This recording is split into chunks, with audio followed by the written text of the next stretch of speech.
পরম পুরুষ শ্রী শ্রী ঠাকুর, জগৎজননী মা ও স্বামীজি শ্রীচরণে জানাই শতকোটি প্রণাম।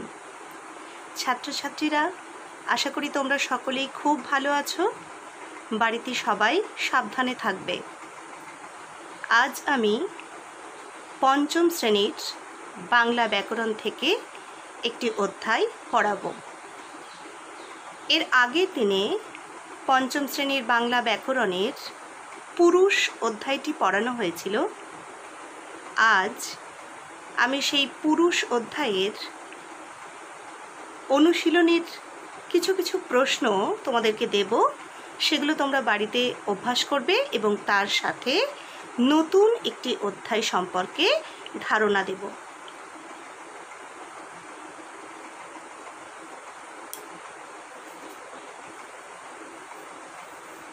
দেখো, পুরুষ এই অধ্যায়টি এর আগের দিনে পড়ানো হয়েছিল।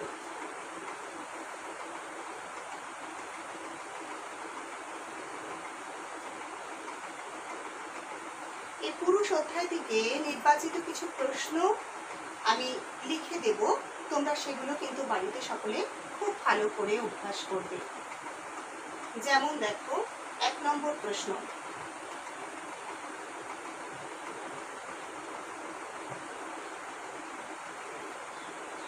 পুরুষ বাংলা ভাষায়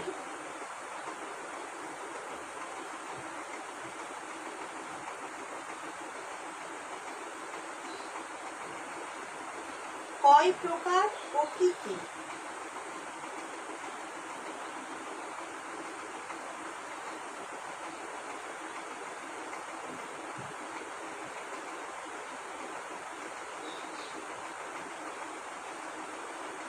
প্রশ্ন, উত্তম পুরুষ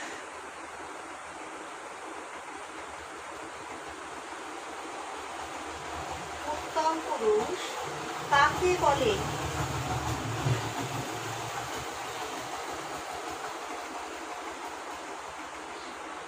এরই সাথে আরেকটি প্রশ্ন,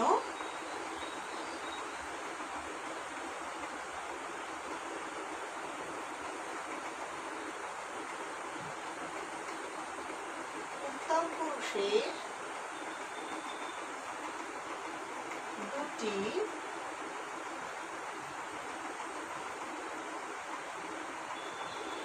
উদাহরণ দাও।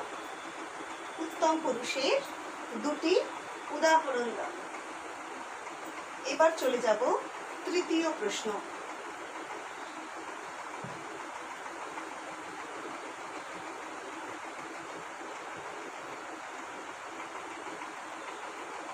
বাক্যে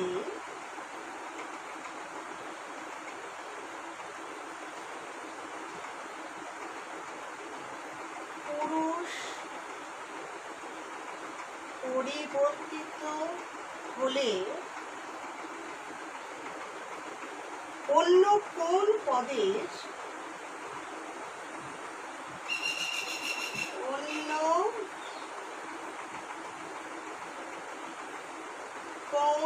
পদের পরিবর্তন ঘটে?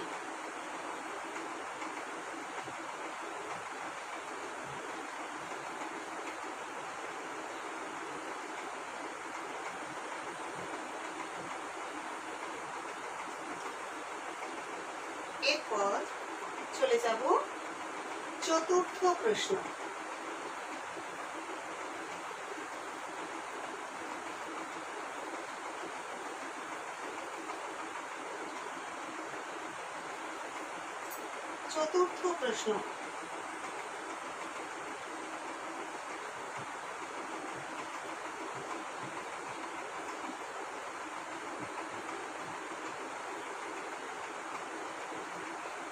প্রথম পুরুষ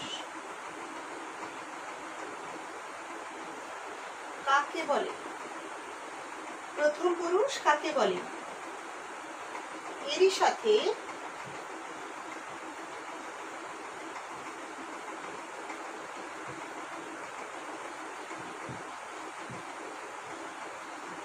একটি স্বরচিত বা আমাকে একটি স্বরচিত বাক্যের প্রথম পুরুষের প্রয়োগ দেখাও।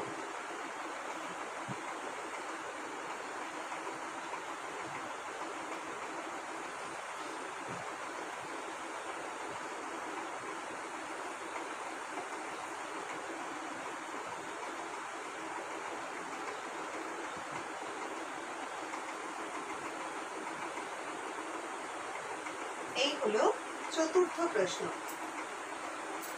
এরপর পঞ্চম প্রশ্ন, দুটি মধ্যম পুরুষের উদাহরণ দাও।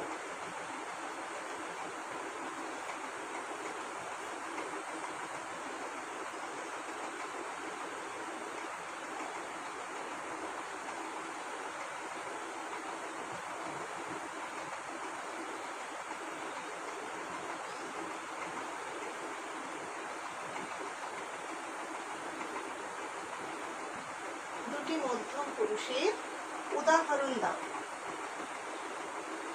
এরপর 6 নম্বর প্রশ্ন,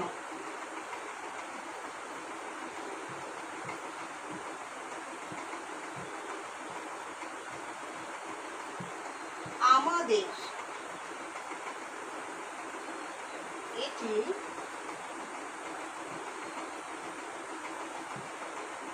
কোন পুরুষ?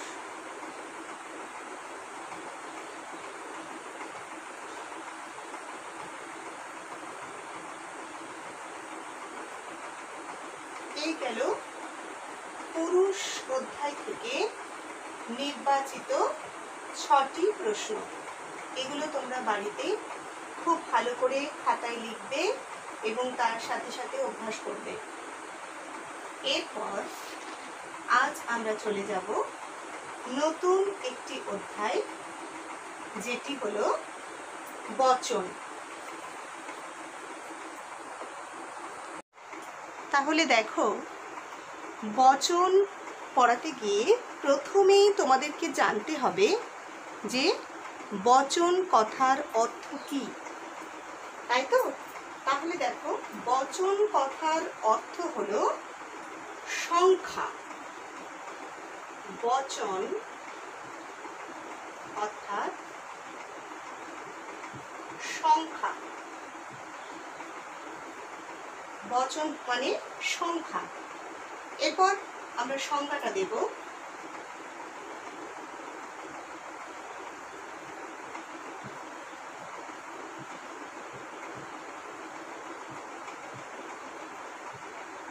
যে পদের দ্বারা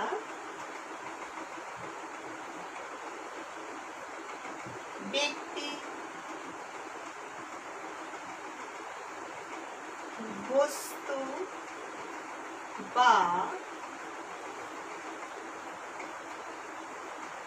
প্রাণীর সংখ্যা বোঝায়,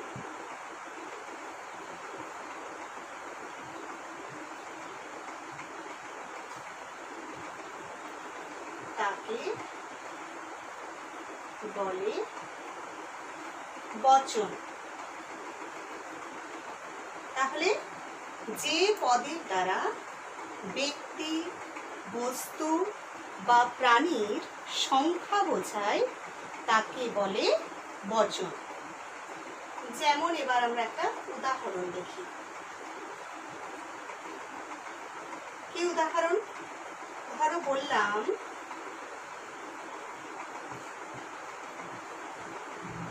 একটি খেলনা। একটি খেলনা, এই হলো একটা উদাহরণ। আবার যদি বলি,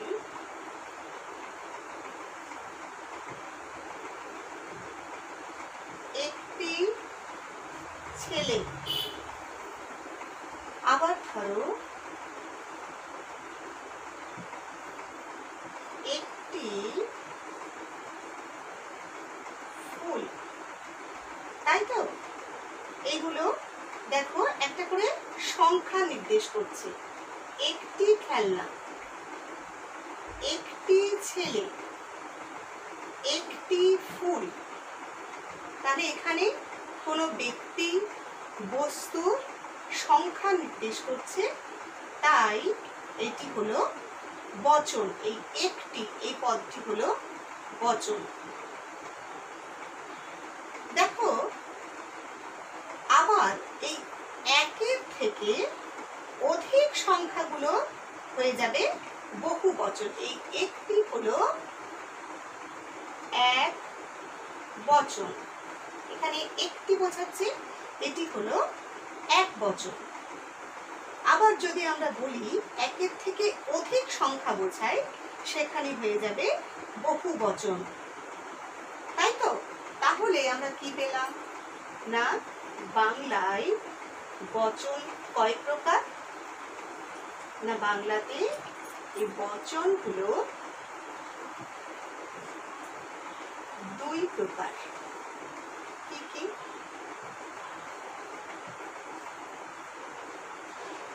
এক বচন আর বহু বচন। বাংলায় এক বচন আর বহু বচন, এই দুইটি বচন রয়েছে। তাহলে এবার আমরা জানব এই এক বচন কি বা কাকে বলে।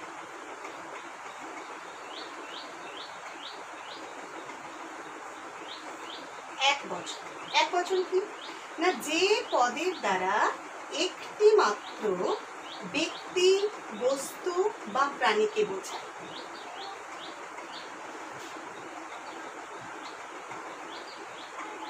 যে পদের দ্বারা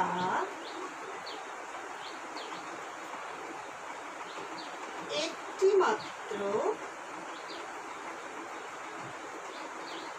ব্যক্তি, বস্তু বা প্রাণীকে বোঝায়, তাকে এক বচন বলা হয়।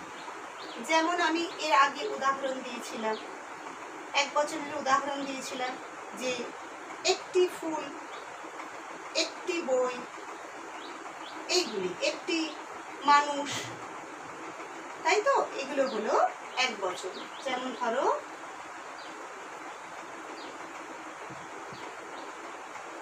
একটি খেলনা, একটি বই,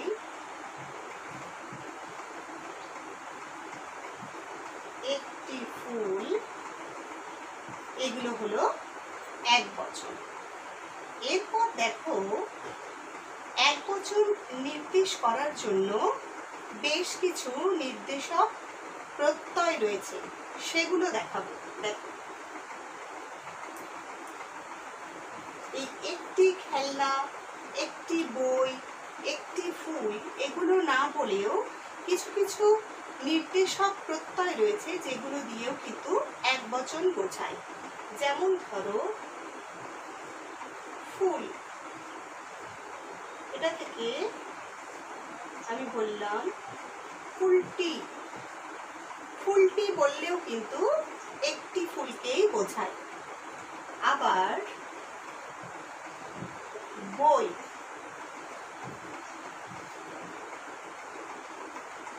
বইখানা, অর্থাৎ একটি বইকে বোঝায়। আবার যদি বলি ছেলে,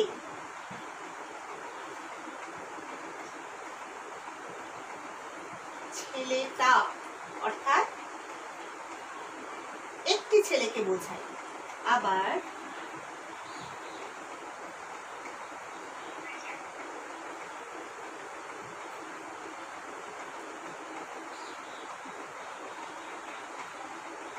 নৌকাখানি, এতেও কিন্তু একটি নৌকাকে বোঝাচ্ছে। তাহলে এই সব চিহ্ন হলো নির্দেশক প্রত্যয়। এই যে টি,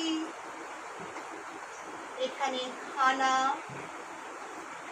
এখানে টা, আবার এখানে খানি, এইগুলো হলো নির্দেশক প্রত্যয়, একবচন নির্দেশক প্রত্যয়। এরপর আমরা দেখব বহুবচন কাকে বলে।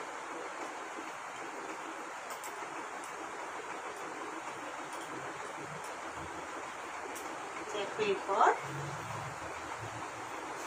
বহুবচন। তাহলে বহুবচন কাকে বলে না, যে পদের দ্বারা একাধিক ব্যক্তি, বস্তু বা প্রাণীকে বোঝায় তাকে বহুবচন বলে।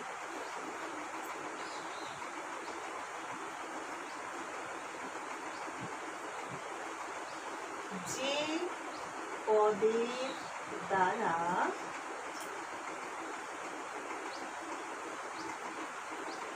একাধিক ব্যক্তি, বস্তু বা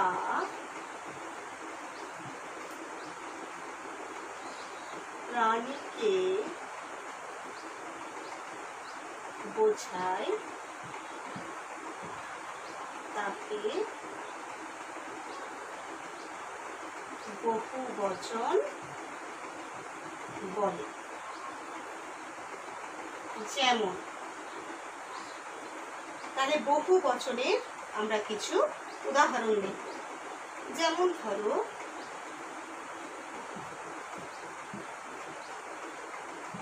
লোকেরা, আবার শিক্ষকগণ, আবার ধরো তরুগণ,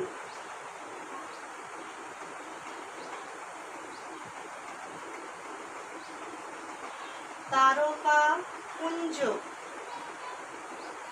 এতে কিন্তু বহুবচন অর্থাৎ একের বেশি নির্দেশ করছে, তাই এগুলো হলো বহুবচন। এরপর আমরা দেখব বহুবচনের বিবিধ রূপ।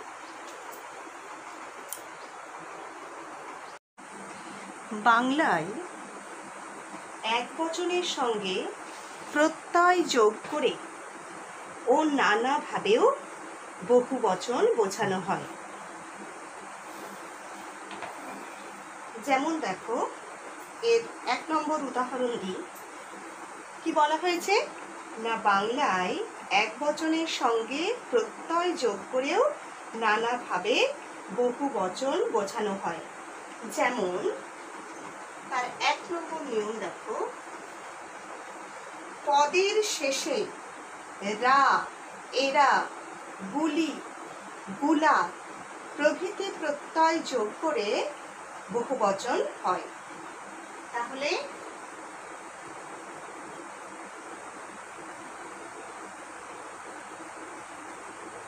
পদের শেষে রা, এরা, রা, এরা,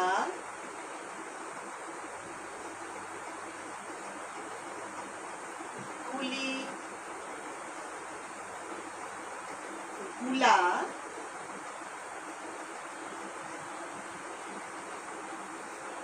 প্রভৃতি প্রত্যয় যোগ করে বহুবচন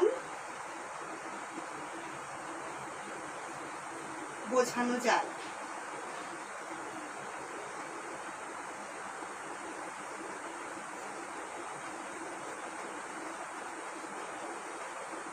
যেমন ধরো তার একটা উদাহরণ,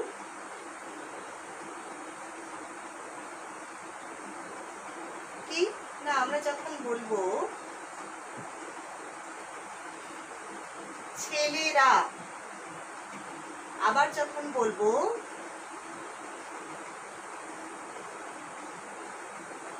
মেয়েরা, আবার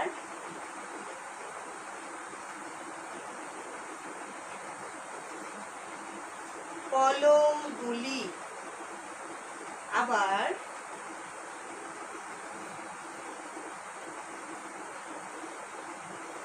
ফুলগুলি। তাহলে দেখো এখানে রা, এরা, গুলি, গুলা প্রভৃতি প্রত্যয় যোগ করেও কিন্তু বহু বচন পেয়েছে। এরপর 2 নম্বর নিয়ম দেখব।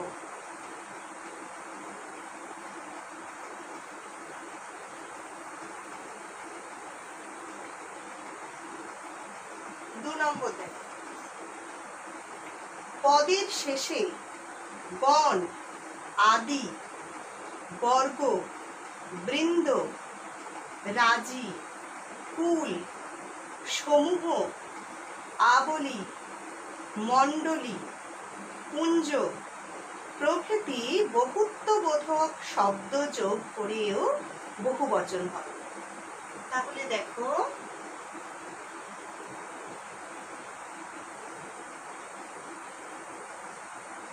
পদের শেষে গণ,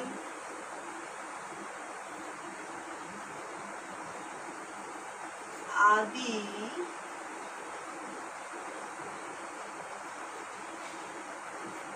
বর্গ, বৃন্দ,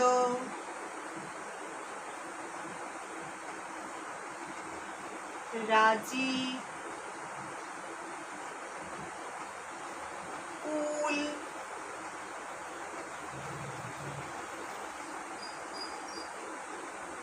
সমূহ,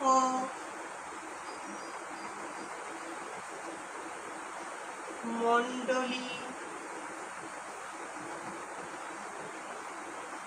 আবলি, কুঞ্জ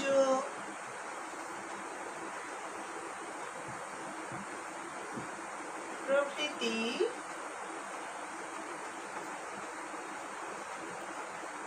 প্রত্যয় যোগ করে। এই প্রত্যয়গুলো যোগ করেও কিন্তু পদের শেষে এই প্রত্যয় যোগ করে বহু বচন বোঝানো হয়। তাহলে এর কিছু উদাহরণ আমরা দেখি।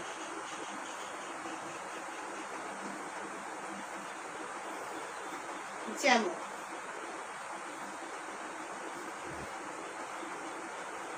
ছাত্রগণ,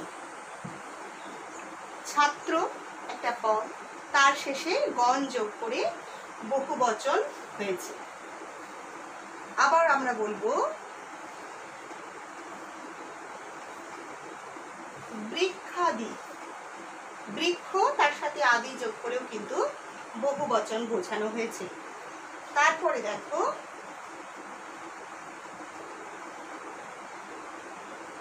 সভাসদ বর্গ, বর্গ যোগ করেও এখানে বহু বচন হয়েছে। আবার পক্ষীকুল, পক্ষী একটা পদ, তার শেষে কুল যোগ করে এটা পুরোটা বহু বচন বোঝানো হয়েছে। পক্ষীকুল বলতে গোটা পক্ষী জাতিকে বোঝানো হয়। আবার নেতৃবৃন্দ, এতেও দেখো বৃন্দ যোগ করে বহু বচন হয়েছে। এরকম আরো আছে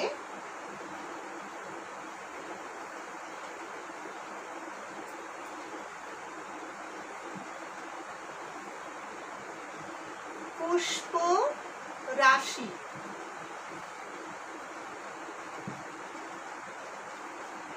নক্ষত্র মণ্ডলী,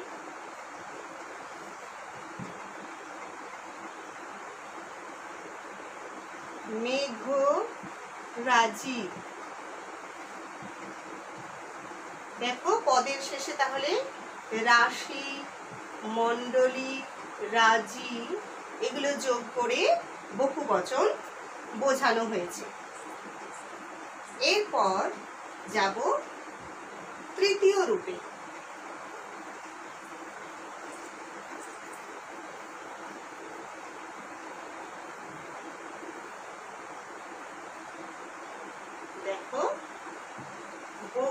বচনের যে বিবিধ রূপ তার তৃতীয় রূপে যাব। দেখো কিভাবে না, বিশেষ্য পদের দুবার ব্যবহারেও কিন্তু বহু বচন হয়।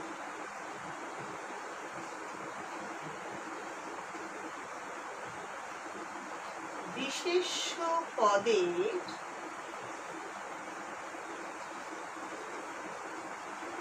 দুবার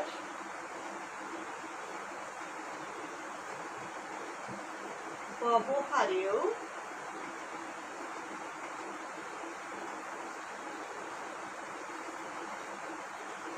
বহু বচন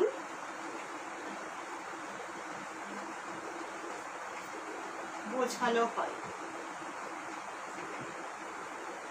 যেমন দেখি এবার বিশেষ্য পদের দুবার ব্যবহার। যেমন আমরা যখন বলবো গ্রামে গ্রামে, গ্রাম এই বিশেষ্য পদটার দুবার ব্যবহার হয়েছে গ্রামে গ্রামে, এতে কিন্তু বহু বচন বোঝানো হয়েছে। আবার আমরা যখন বলবো মাঠে মাঠে,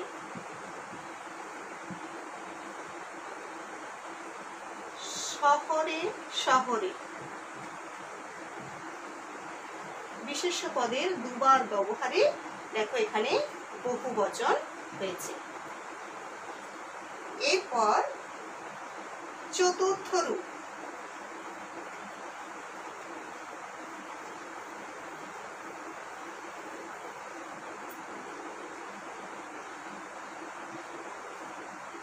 সেখানে দেখো বহুত্ববোধক বিশেষণ পদ যোগ করেও বহু বচন বোঝানো যায়।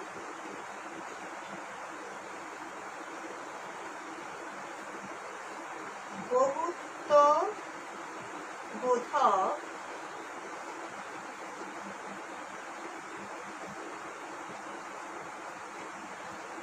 বিশেষণ পদ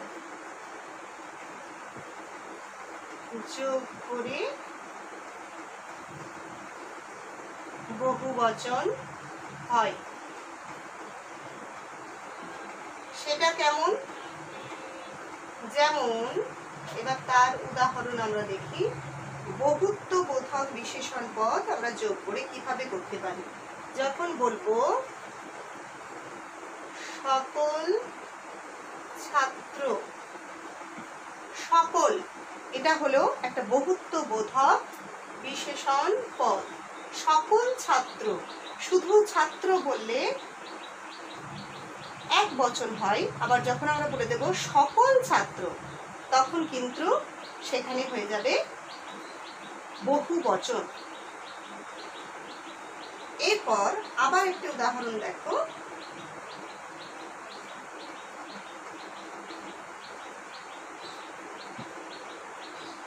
অসংখ্য পাখি,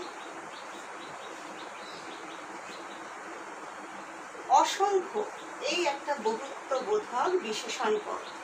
পাখি তার আগে অসংখ্য যোগ করে দিয়ে এটা হয়ে গেল বহু বচন। আবার যখন আমরা বলবো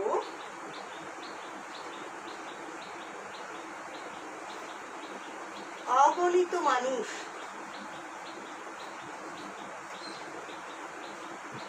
এই অগণিত এটি হলো একটি বহুত্ববোধক বিশেষণ পদ, এটা যোগ করে বহু বচন বোঝানো হয়েছে। তাহলে এই হলো চারটি নিয়ম, যেখানে এক বচন থেকে কিভাবে বহু বচন করা যায় তার কতগুলো নিয়ম বলা আছে। এরপর 5 নম্বর রূপ দেখো। সেখানে দেখো সংখ্যাবাচক বিশেষণ পদ বসিয়েও কিন্তু বহু বচন হয়।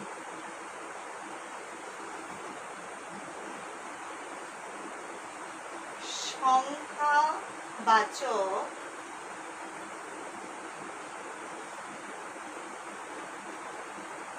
বিশেষণ পদ বসিয়ে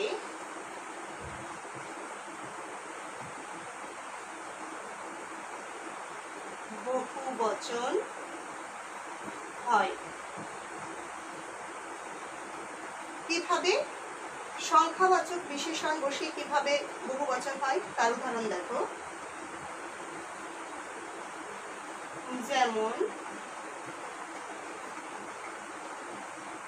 2 ভাই, এই 2টা হলো সংখ্যাবাচক বিশেষণ।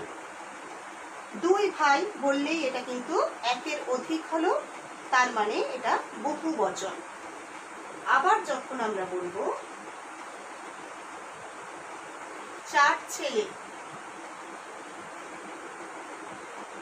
এখানে 4 একটা সংখ্যাবাচক বিশেষণ, সেটা ছেলের সাথে যোগ হয়ে 4 ছেলে অর্থাৎ বহু বচন বোঝাচ্ছি। আবার আমরা বলতে পারি 2 বোন, এই 2টা সংখ্যাবাচক বিশেষণ, বোনের সাথে যোগ হয়ে 2 বোন হলো, সেখানে এটা বহু বচন হয়ে গেল। এরপর 6 নম্বর রূপ দেখো, বহু বচনের যে বিবিধ রূপ তার 6 নম্বর দেখো রূপটি।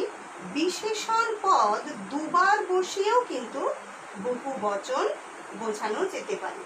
কিভাবে?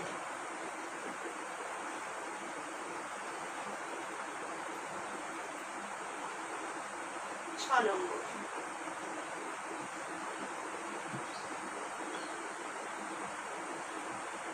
বিশেষণ পদ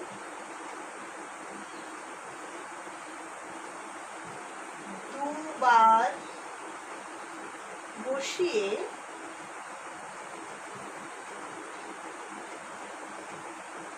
বহু বচন হয়। তাহলে বিশেষণ পদ দুবার বসিয়েও বহু বচন হয়। যেমন দেখো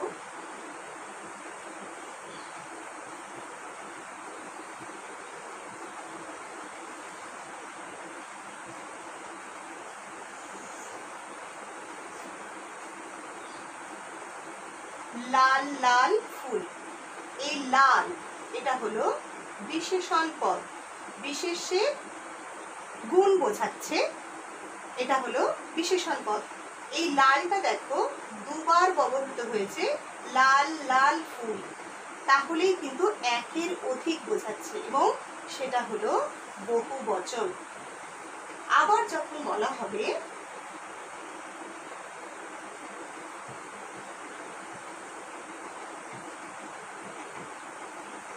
উঁচু উঁচু পর্বত, এই উঁচু এটা হলো বিশেষণ পদ, এটা যখনই দুবার ব্যবহার হলো উঁচু উঁচু পর্বত হয়ে গেল, তখনই কিন্তু এটা বহু বচন হয়ে গেল, তখনই এটা বহু বচন হয়ে গেল। আবার যখন আমরা বলবো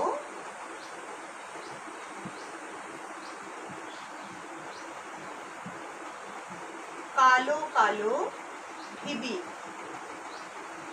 কালোটা হলো বিশেষণ পদ, এর দুবার ব্যবহারে এটা হয়ে গেল বহু বচন। তাহলে এই গেল 6 নম্বর নিয়ম, যেখানে দেখানো হয়েছে কিভাবে আমরা এক বচনটাকে বহু বচন করতে পারি। আবার দেখো এরপর 7 নম্বর,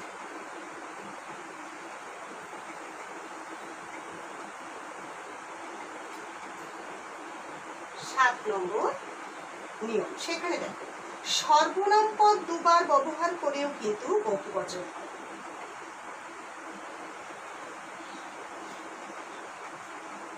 সর্বনাম পদ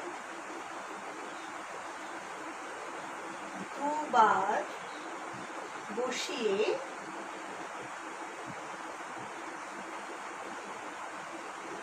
বহু বচন হয়। কিভাবে সর্বনাম পদ কিভাবে দুবার বসিয়ে বহু বচন হয়? যেমন দেখো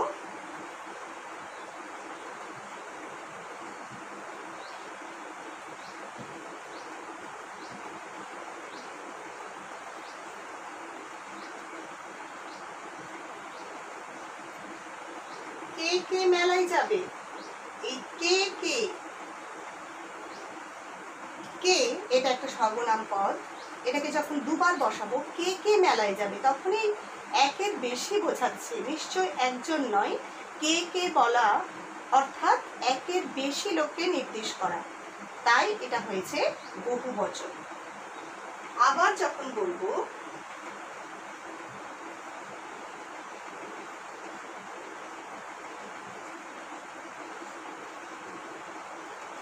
কি কি বই কিনবে, এই যে কি কি দুবার ব্যবহার হয়েছে এই সর্বনামটা দিয়ে, এখানে বহু বচন অর্থাৎ একের বেশি বোঝানো হয়েছে। কি কি বই কিনবে, এটা বহু বচন বোঝানো হয়েছে। এরপর দেখো আমরা চলে যাব ৮ নম্বর নিয়মে।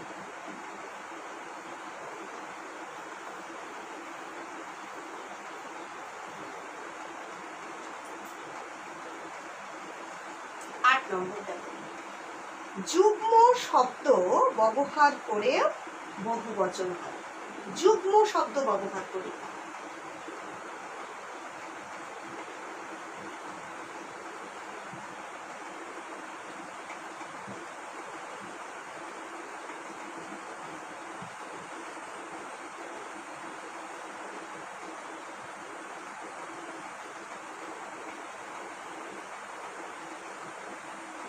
কিভাবে দেখো, যেমন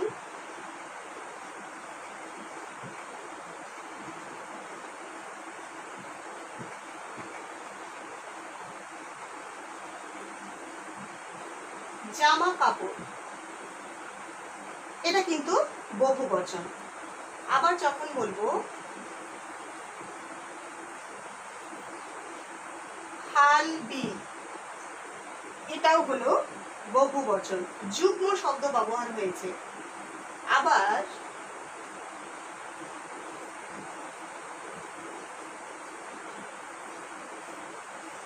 তরি তরকারি, এতেও কিন্তু বহু বোঝাচ্ছে, তাই এটি বহু বচন। আবার চিঠি পত্র, এতে দেখো যুগ্ম শব্দ ব্যবহার হয়েছে, চিঠি আর পত্র, চিঠি পত্র।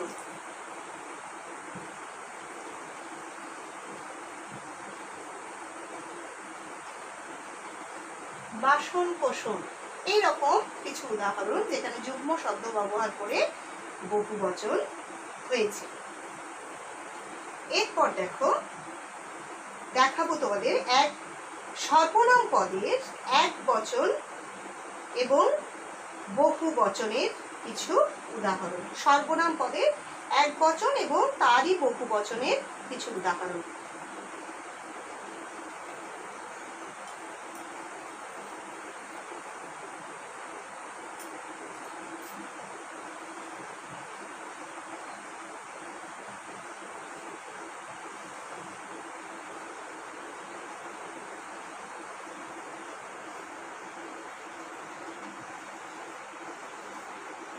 দেখো যেমন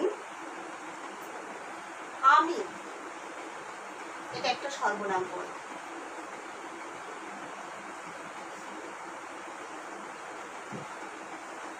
আমি থেকে বহু বচন কি হবে?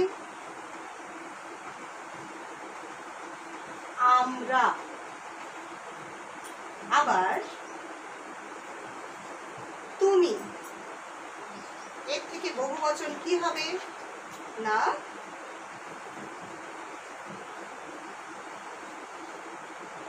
তোমরা। আবার দেখো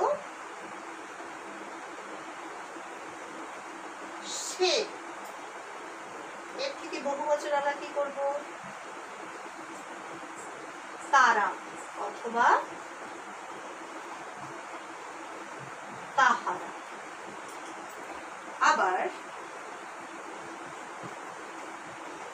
তিনি, এর থেকে বহু বচন কি হবে?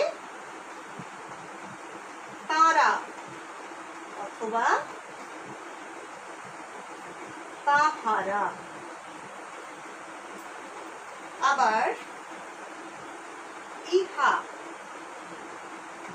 থেকে আমরা কি করতে পারি না ইহারা অথবা এরা। আবার কে থেকে আমরা কি করতে পারি কারা অথবা কাহারা। আবার দেখো আরো কিছু উদাহরণ, সেখানে সর্বনাম পদের এক বচন থেকে বহু বচন দেখানো হয়েছে। দেখো আমার একটা সর্বনাম পদ, আমার, এটার বহু বচন হয়েছে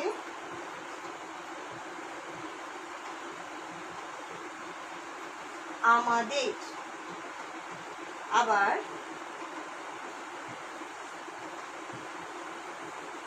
তোমার, এর বহু বচন হয়েছে কিভাবে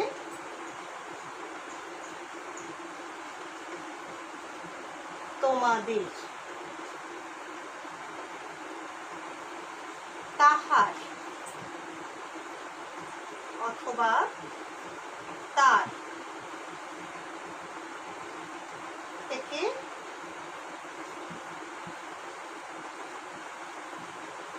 তাহাদের অথবা তাদের। আবার তাহার অথবা তার, এর বহুবচন তাহাদের অথবা তাদের।